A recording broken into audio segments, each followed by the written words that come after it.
अपना घर भरो, दूसरे को सल्टा दो। क्या ये पृथ्वी, ये प्रकृति, ये यूनिवर्स आपका घर नहीं है क्या?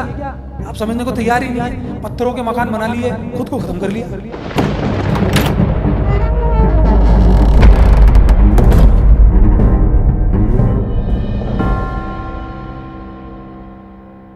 देखा आपने, सहज सुंदर भाव है। आपका अक्स सामने वाले से मिलता है, या ये कहें कि आपके विचार उससे मिलते हैं, तो एक सामंजस्य बैठ जाता है उसमें। लेकिन बहुत बार ये सुनने में आता है अपने तो अपने होते हैं। वहीं सूफी लोग गाते हैं आदमी अकेला है अकेला ही जाता है। क्या सच है? हम जो कुछ देखते हैं, जो कुछ महसूस करते हैं, वो सब हमारा ही है। मतलब आपके जो ब्लड से बना है, अगर आप ब्लड रिलेशन की बात करते हैं, तो क्या ये जो पूरा संसार निर्मित हुआ है, ये क्या अलग रंग के ब्लड से निर्मित हुआ है? आपने बना लिए, आगे आगे करके मल्टीप्लाई होती गई ना दुनिया। पहले 2 थे, फिर 4, फिर मल्टीप्लाई होते गए। तो ये तो आपने बना लिया ना अपना अपना कुनबा। ये सारी नौटंकियां करता कौन है? जिसको नेतागिरी करने का शौक है। और ये नेतागिरी करने का शौक आज से थोड़ी ना पैदा हुआ है, ये बहुत पहले से है। जिसको हम कहते हैं ना लीडरशिप क्वालिटी, जिसको हम बहुत बड़ा मानते हैं कि सबको एक व्यक्ति लीड कर लेगा। लीडरशिप क्वालिटी ये नहीं होती वो सबको लीड कर ले।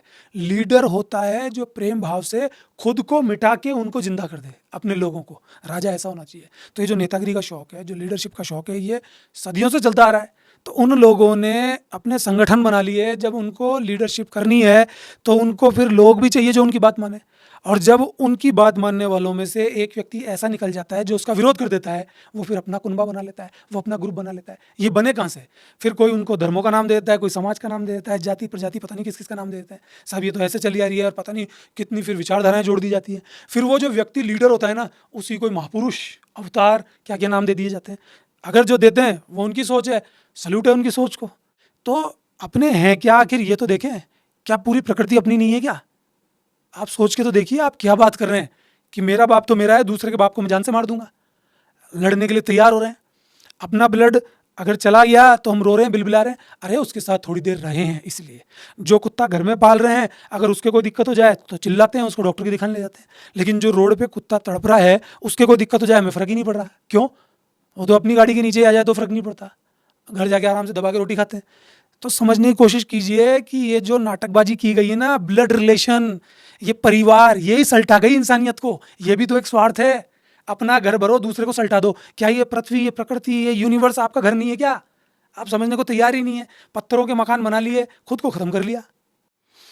देखिए, ये सच है कि क्या ये धरती के सब लोग एक परिवार नहीं है क्या? अपने कहा भी गया है वसुधैव कुटुंबकम।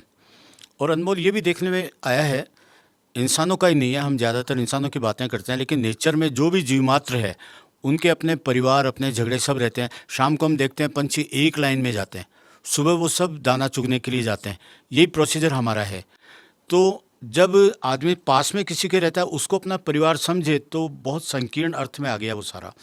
तो मेरा ख्याल है जो रिश्ते एक दूसरे के स्वार्थ से या आसपास रहने से डेवलप होते हैं, उसी को हम नाम दे देते हैं रिश्तेदारों का, रिश्ते का, परिवार का। लेकिन आप क्या समझते हैं, अकेला आदमी रह सकता है या परिवार में रहना ही अच्छा है? क्यों नहीं रह सकता अकेला आदमी? क्या सदियों से बहुत लोग अकेले नहीं रहे? क्या सबने शादियां कर ली? और क्या शादियां करने वाले बहुत आनंद में है? आप पूछ लीजिए उनके हालात क्या है। तो अकेले भी रहे लोग। अकेले रहकर भी वो अगर आनंद को प्राप्त नहीं हो पाए, अगर अकेले रहने का उन्होंने साहस भी किया और फिर भी उनका मिलन उस तत्व से नहीं हो पाया, उस सच्चाई से नहीं हो पाया, तो अकेले रहना भी बेकार है। और दुकेले रह करके या पूरे परिवार में रह करके अगर आपको उस आनंद की प्राप्ति हो रही है, तो रहिए, किसने मना किया है? शादी कीजिए, कोई दिक्कत नहीं है। अगर शादी आपके लिए अड़चन है, अगर आप समझ ही नहीं पा रहे, तो करने की आवश्यकता भी नहीं है। दोनों ही स्थितियां अपने आप में सही हैं।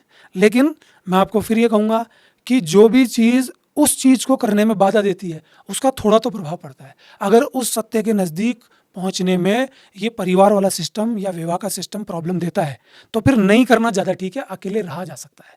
लेकिन ये सिस्टम लगाया क्यों गया है कि भैया पुरुष में तो जान ज़्यादा होती है, और कोई पुरुष अगर दिमागी रूप से तगड़ा है, शारीरिक रूप से तगड़ा है, तो फिर वो क्या करता है, सारी नारियां अपने खुद के साथ ले लेता है। तो फिर कोई बैलेंस नहीं होता ना, अपना स्वार्थ वो देख लेता है, दूसरे के लिए वो कुछ नहीं देख पाता। तो फिर ये सिस्टम अस्तित्व में आया कि विवाह कर दो, कोई दूसरा व्यक्ति है, अगर वो कमज़ोर भी है, तो वो भी एक नारी के साथ अपना जीवन बिता सकता है और अपनी हर तरह की नीड पूरी कर सकता है, चाहे वो शारीरिक हो, चाहे आध्यात्मिक हो, चाहे किसी भी तरह की नीड हो, वो पूरी कर सकता है। लेकिन ऐसा हुआ नहीं।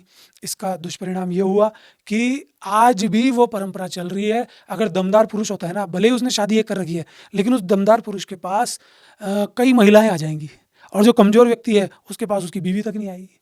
और कमज़ोर किस परिप्रेक्ष्य में? बाहुबल की स्थिति में, पैसों की स्थिति में, विचारों की स्थिति में। तो ये तो अपना फ्रीडम है, अपनी इच्छा है, कौन-सी नारी किसके पास जाएगी, किसके पास नहीं जाएगी।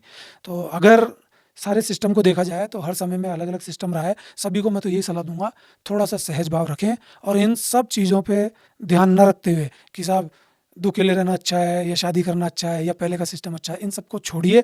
जिस स्थिति में आपको सांसारिक जीवन ले गया है ना, बस वहीं रह कर के थोड़ा-सा शांत रह कर के सोच कर के देखिए, आप अपने आप ही सहज भाव में चले जाएँगे और धीरे-धीरे, धीरे-धीरे आपको सब कुछ क्लियर दिखने लग जाएगा।